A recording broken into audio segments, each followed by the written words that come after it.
It could be dry skin, it could be dirty skin, but if you're constantly itching, it might end up being a symptom of a potentially deadly disease. Let's take a look. A teenager who suffered from constant itch, okay, where's that itch?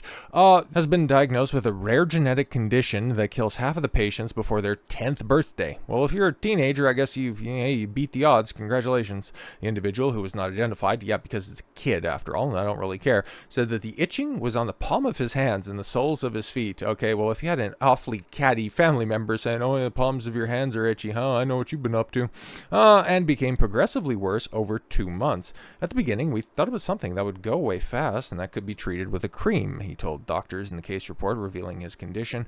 We consulted with a family doctor, and she said that she didn't think it was something serious, but asked for blood tests. He added, "But a few days later, on my way to catch the bus to school, I started feeling unbearable abdominal pain, and my mom brought me to the emergency department. After a battery of tests, the boy, who is from Portugal, was diagnosed with progressive familial intrapathetic cholestasis, PFIC, a rare genetic condition that leaves the liver struggling to drain bile, a fluid made by the organ that is used in digestion. One in about 50,000 to 1 in 100,000 people have this condition." That's kind of wild, okay, estimates suggest.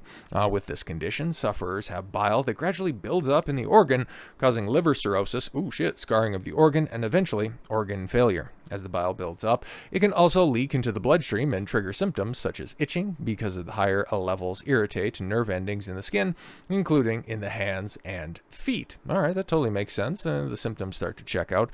Warning signs of PFIC normally appear early in life, but in some cases they may not become apparent until someone is an adolescent. Few patients survive into their 30s without treatment.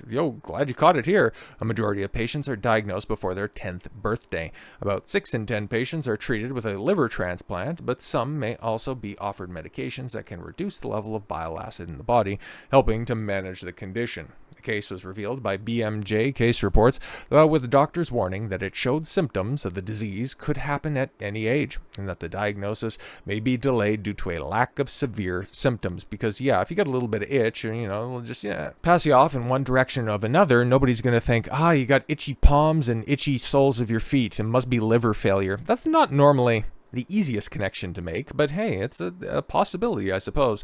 The boy was described as a late adolescent, typically classified between 18 and 21, and being otherwise healthy. Upon admission into the ER after collapsing on the school bus, however, doctors noted that he was also short for his age, had tenderness in his abdomen, and an enlarged liver. Well, if it's affecting your liver, that kind of makes sense.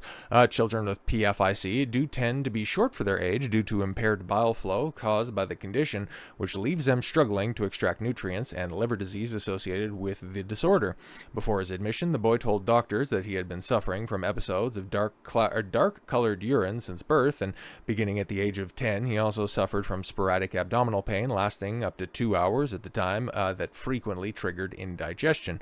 And the boy also said that when he was 10 years old, he was hospitalized for gastrointestinal infection.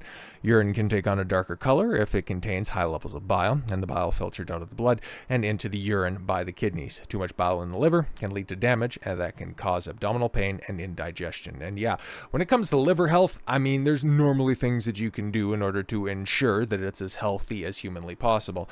But if you end up running amok of one of these rare diseases, go out there, get it checked out, because thankfully, if you catch this stuff early, a good liver transplant or good medication can go ahead and stave off the more nastier effects. But if you just let it linger long enough, you'll end up collapsing on the school bus like this kid did, or somewhere even worse. So with all that said, thank you all very much for the gift of your time. I've been Don Consuelo, and I want you to follow your gut and get after it. Take care, everyone.